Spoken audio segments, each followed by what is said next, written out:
আসসালামু আলাইকুম আর রহমতুল্লাহি ওয়া বারাকাতুহু। সম্মানিত ভিউয়ার্স, আজ 15 এপ্রিল 2026 রোজ শুক্রবার, জিলকদ মাসের শেষ শুক্রবার। আমরা ইতিমধ্যে 5 পীরের দরগা জিয়ারত করে মোনাজাত করেছি, কিন্তু এই দরগার অদূরে রয়েছে বাংলার ইতিহাস সংপ্রেরিত প্রথম ইলিয়াস শাহী বংশের তৃতীয় সুলতান গিয়াসউদ্দিন আজম শাহের সমাধি মোবারক। এই মোবারকের পাশে এসে আমরা এই মোবারক সম্বন্ধে সংক্ষিপ্তভাবে যদি আমরা বলতে চাই যে ইলিয়াস শাহী বংশ, প্রথম ইলিয়াস শাহী বংশের প্রথম সুলতান ছিল শামসুদ্দিন ইলিয়াস শাহ। তার সন্তান ছিল সিকান্দর আলী শাহ। তারা 1342 সাল থেকে শুরু করে 1415 সাল পর্যন্ত একাধারে 73 বছর বাংলায় সুলতানি আমল প্রতিষ্ঠাতা করেছে। মাঝখানে তারা আরো 20 বছর বিরতি দিয়ে আবার 50 বছর তারা এই মোগল বাংলার সুলতান হিসাবে ছিল। তারা সর্বমোট 123 বছর এই বাংলার স্বাধীন সুলতান হিসাবে ছিল। আজকে জানার সমাধি মোবারকের পেছে দাঁড়িয়ে আছি, তিনি ছিলেন সিকান্দর শাহের পুত্র গিয়াসউদ্দিন আজম শাহ। সুলতান সিকান্দর শাহের একাধিক স্ত্রী ছিল এবং তার সন্তান ছিল 18 জন। এই 18 জন সন্তানের মধ্যে সুলতান গিয়াসউদ্দিন আজম শাহকে তার বৈমাত্রিক ভাইয়েরা বিষ পানে মৃত্যু করার চেষ্টা করলে এই সংবাদ জেনে সুলতান গিয়াসউদ্দিন এই বাংলা থেকে সোনারগাঁয়ে এসে আত্মগোপন করে, হরিণ শিকারের নাম করে আত্মগোপন করে সেখানে অবস্থান করে এবং পরবর্তীতে সৈন্য সীমান্ত সংগ্রহ করে আপন পিতা সিকান্দর শাহের সাথে যুদ্ধে লিপ্ত হয়ে বাবা পিতাকে পরাজিত করে 1389 সালে বাংলার মসনদে আসীন হন।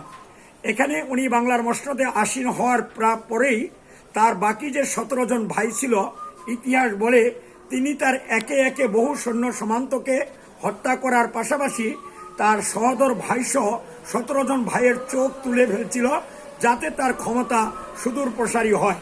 কিন্তু আল্লাহ রাব্বুল আমিনের ব্যাপারে দেখা যায় যে উনি নিজেই 1410 সালে রাজা গণেশের গুপ্তচর দ্বারা হত্যাকাণ্ডে সংগঠিত হওয়ার পরে উনি মৃত্যুবরণ করলেই এখানেই সোনারগাঁর মুগরাপাড়ায় তার সমাধিস্থল নির্মাণ করা হয়। এখনো বাংলাদেশের প্রত্নতাত্ত্বিকদের ভিত্তিতে এটাই ছিল সুলতান গিয়াসউদ্দিন আজম শাহের সমাধি মোবারক। ইনার পাশেই যে সমাধিটি রয়েছে সেটি উনার প্রধান বিচারপতি সমাধি মোবারক বলেই বিবেচিত করা হচ্ছে। এটাও আজকে আমাদের নাফিজ আহমেদ সুখ একটু লাইভে দেখাচ্ছেন।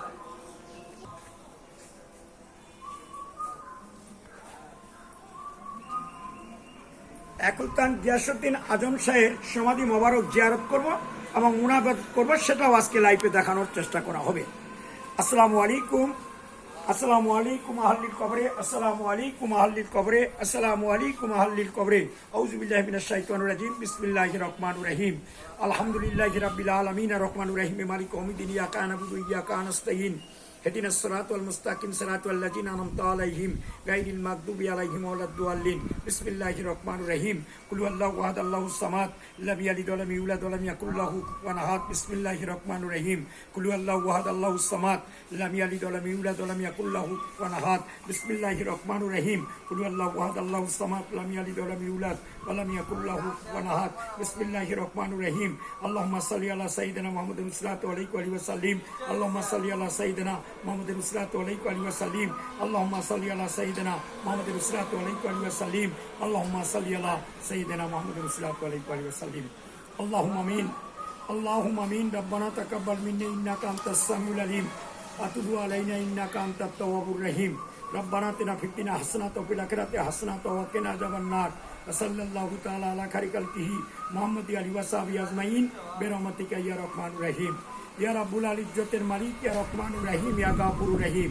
খোদা, আজ এই পবিত্র জিলকদ মাসের শেষ শুক্রবার, পবিত্র জুম্মার নামাজ এবং তোমার অলি আল্লাহদের দরবারে বাংলার যে তৃতীয় সুলতান গিয়াসউদ্দিন আজম শাহ চিরনিদ্রায় সাহিত্য রয়েছে খোদা, সেখানে এসেতে মুনাজাত এবং ফাতিহা শরীফ পাঠ করলাম মোলা, এর ভুলভ্রান্তি মাফ করে তুমি কবুল করে নাও। আর কবুল করে নিয়ে সমস্ত মুমিন মুসলমানদের উম্মত প্রাতের পর সব বক্ষিত করে দাও। পাশাপাশি যেই বাংলার একজন প্রসিদ্ধ সুলতান গিয়াসউদ্দিন আজম শাহের কদম রোজা মোবারকে তুমি শান্তি বর্ষিত করে তাকে চির শান্তির ব্যবস্থা করে দাও। খোদা আমাদের মা বাবা, ভাই বোন, আত্মীয় স্বজন, বন্ধু বান্ধব, নানা নানি, দাদা দাদি যারা ইন্তেকাল করে অন্ধকার কবরের সাহিত্য রয়েছে খোদা, তাদের প্রাতর প্রিয় সন্নতর বকশিস করে দাও। তাদের কবর আযাব, হাসর আযাব, পুছা আযাব, মিজান আযাব, সমুদ্র আযাব তুমি মাফ করে দিয়ে তাদেরকে তুমি জান্নাতুল ফেরদৌস নসিব করে দাও। ইয়া রাব্বুল আল ইজ্জতের মালিক খোদা, এখানে 5 পীরের দরগা রয়েছে খোদা, এই অলিদের পাশে বাংলার তৃতীয় সুলতান চিরনিদ্রার সাহিত্য রয়েছে খোদা। যদি দুনিয়াতে উনি কোনো ভালো কাজ করে থাকে খোদা, এই ভালো কাজের বরকতে আমরা যারা আজকে না হাত তুলে মোনাজাত করলাম খোদা, সেই ভালো কাজের বরকতে তুমি আমাদেরকে দুনিয়ার যাবতীয় বিপদ, বালা মুসিবত, দুঃখ, দন্যতা, অভাব, অভিযোগ থেকে রক্ষা করে ঈমান এবং আমলের সহিত কবরে যাওয়ার তৌফিক দান করে দিও। আল্লাহুম্মা মাগফির লানা ওয়া মাইতানা ওয়া শাহিদানা ওয়া গায়বানা ওয়া সাগিরানা ওয়া কাবিরানা ওয়া যাকিরানা ওয়া উনসানা। আল্লাহুম্মা মান ইয়াতাহু ফাইতা ফাতাহু ফাউলাল ইসলাম ওয়া মান তাফাইতা ফাতাহু ফালাল ঈমান। সুবহানাকা রাব্বিকা রাব্বিল ইজ্জাতি আম্মা ইয়াসিফুন ওয়া সালামুন আলাল মুরসালিন ওয়ালহামদুলিল্লাহি রাব্বিল আলামিন। কালিমাতু লা ইলাহা ইল্লাল্লাহু মুহাম্মাদুর রাসূলুল্লাহ।